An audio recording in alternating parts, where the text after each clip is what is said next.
यशः प्रज्ञां विद्यां बुद्धिं श्रियं बलं आयुष्यं तेज आरोग्यं देहि मे अव्यवाहन श्रियं देहि मे अव्यवाहन ओम नमः इति ಪ್ರಾರ್ಥನೆ ಮಾಡ್ಕೊಂಡು ನಿಧಾನಕ್ಕೆ ಒಳಗಡೆ ಹಾಕ್ಬಿಟ್ಟು ಹಂಗೆ ನಮಸ್ಕಾರ ಮಾಡ್ಕೊಳ್ಳಿ.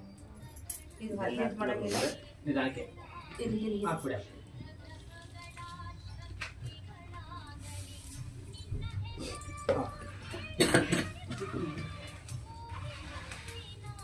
ಅಲ್ಲಿಂದನೇ ಹಾಕ್ಬಿಡಿ ಒಬ್ಬರು ಹಾಗೆ ಎಲ್ಲರೂ ಒಳಗೆ ಹಾಕಿ ಎಲ್ಲರೂ ಒಟ್ಟಿಗೆ ಹಾಕ್ಬಿಡಿ. ಇಸ್ಕೊಳ್ಳಿ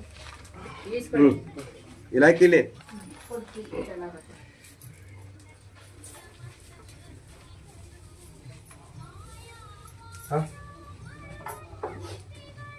ಈಗ ರೆಡಿ ಮಾಡಿ ಹಾಕ್ ಎಲ್ಲ ಹಾಕ